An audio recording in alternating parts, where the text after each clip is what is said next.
Well, hello, everybody. My pickles, my snowflakes, my turtles, and my no matter what club members. How are you doing? It's kind of midsummer, isn't it? Oh, wow. So I hope you're all doing well and adjusting to the heat and humidity. Today's kind of dilemma topic conversation is, I talk, then you comment, then I respond. That's our dialogue. That's our conversation. Well, one of the things that I notice in my past and my present and whatever is that boredom might equal temptation.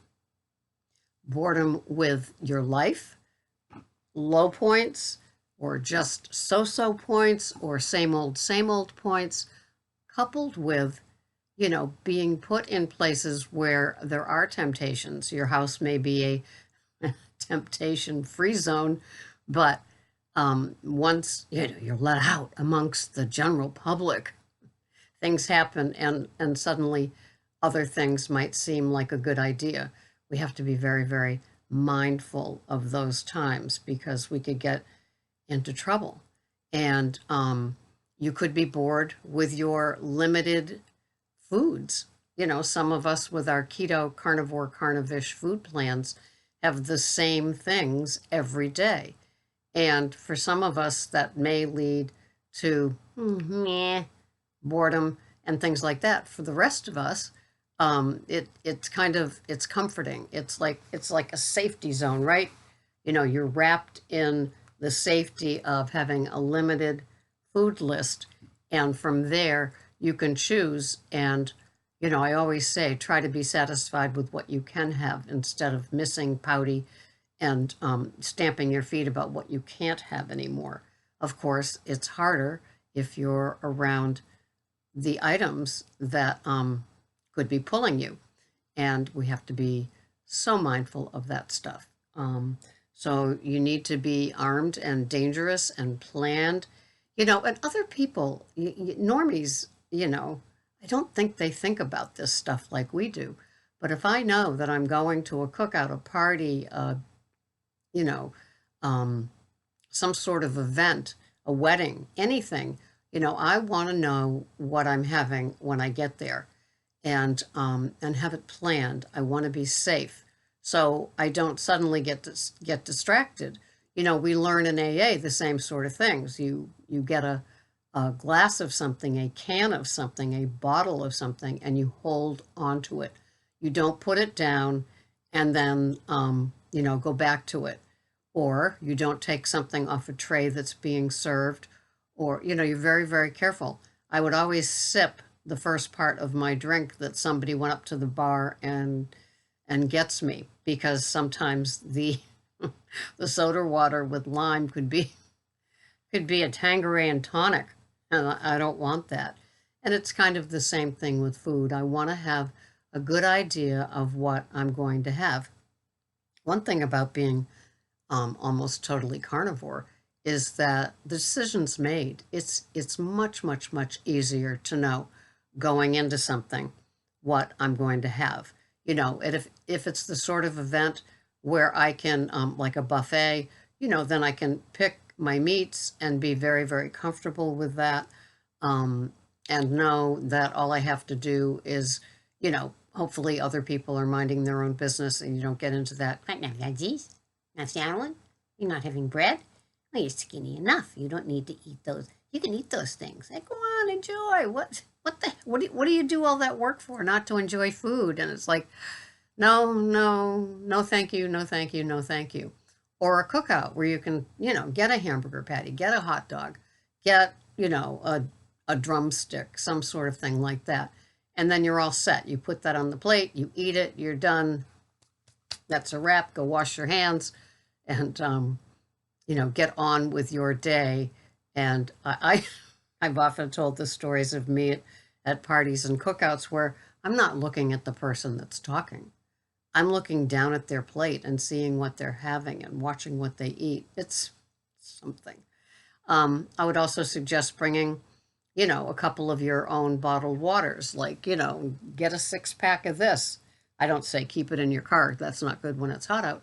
But just, CYA or CYB, cover your butt.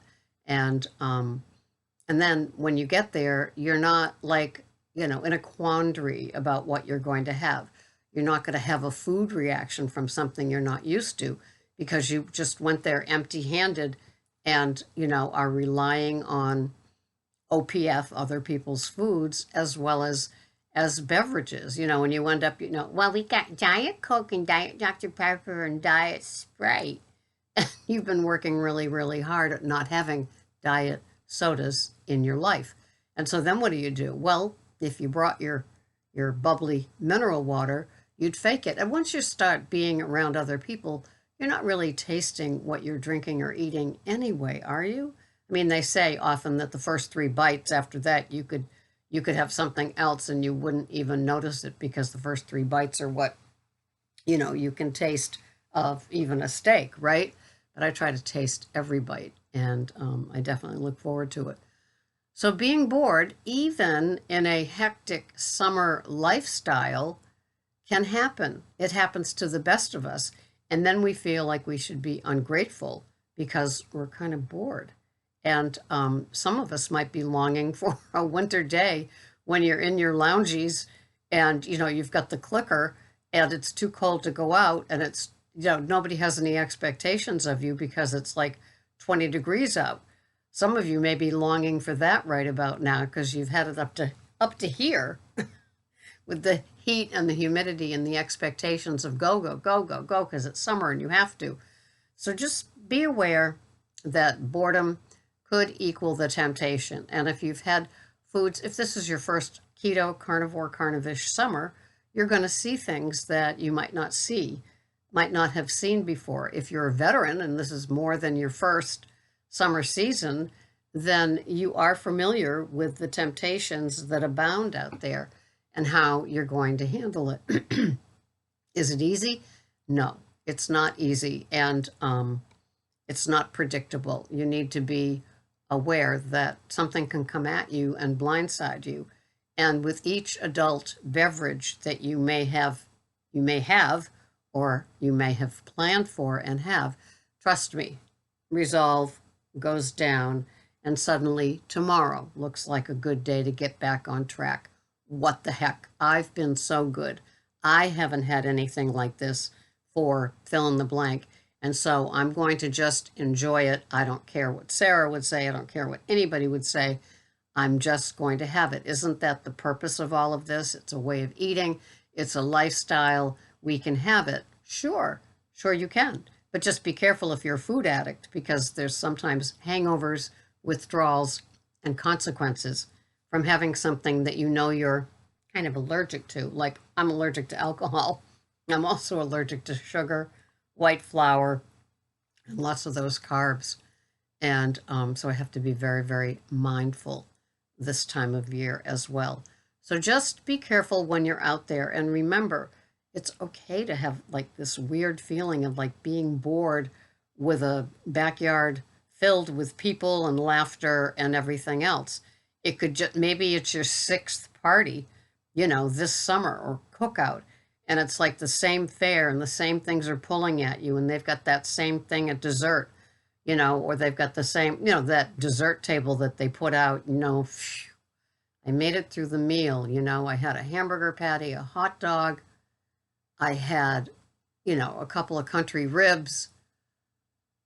Whew, I made it through, and then they bring out, they replace the potato salad and all the carby stuff, the ears of corn.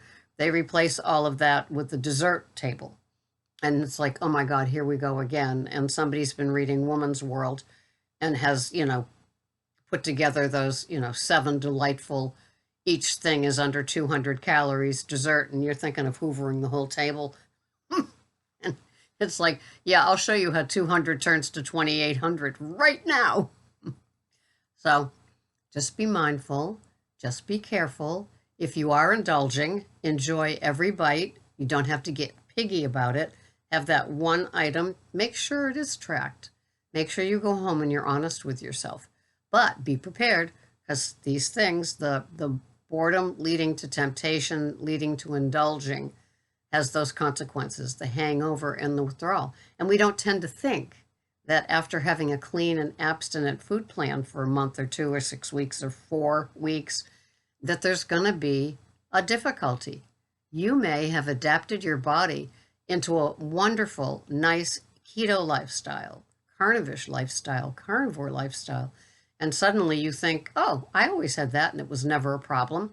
Like even something simple and kind of free or non-dangerous, like a Caesar salad. Well, you could find yourself like, popping in a crouton and saying, oops, that just went down, and you could be in trouble. And then suddenly, when you go back for seconds, you're looking for the croutons and not avoiding them, right? Remember when you were a kid? Oh, there's nuts in this. It's the only time I wouldn't eat brownies. There's nuts in this. Or a Toll House cookie. How dare they put nuts in this? So, just be careful, be mindful. Boredom equals temptation. And if you indulge, there could be consequences, withdrawal, and a hangover, okay? And you don't know when you're going to come back. And nobody likes that feeling. We've already had that feeling. You know, when you've gone to the trough and you've just had everything that you wanted, and you know that feeling of the guilt, the remorse, the shame, the disgust, the self-loathing. I'm never doing that again. I should know better, and blah, blah, blah. And yet, even knowing better, you did it again. That's called, at least I call that, my Ms. Slick and my addiction. Just be careful, okay? Because I care. And we will have true confessions, because sometimes we have messy Mondays, you know. So what am I having today? Today is kind of a nice little day. These are my macros in my chronometer. I just like to keep kind of on top of them. My calories are 1,149. My protein is 115 grams. My total carbs are 2.8 total, never net. And my fat is 76 grams. And what I'm having today is part of a ribeye steak. It's 4.5 ounces of ribeye. It is 6 ounces of country pork ribs that we cooked. So I'm having those 2 things for meat. I'm having 2 Pete and Jerry large eggs, 2 tablespoons of green onions chopped up in it, scrambled. And then on top of that, I'm having 1 ounce of Havarti cheese. And that wonderful plate, that 7-inch Fiesta plate, equals the 1,149 calories, the 115 grams of protein, 2.8 total carbs, and what was it, 76 grams of fat. And that's a perfect macro for me. It just kind of works. I'm very happy with it. I hope you're happy with your food plan. You know, I see people post wonderful foods, and a lot of people still have their little servings of veg, and that works. Why not? I would if I could, but veggies aren't necessarily my friend. I gave up asparagus on Sunday with the big green egg, so now I'm just down to the Brussels sprouts, and I just still love them. So I will continue to have Brussels sprouts on Sunday with my usually ribeye. And so that is where we're at today in July. Thank you so much for watching. Temptation comes from being bored sometimes and having that food put right there, and it's just the wrong recipe. So take care of yourselves. I'll see you the next time. This has been Sarah, Pearls of Wisdom and Food. Thanks for watching. Bye-bye for now.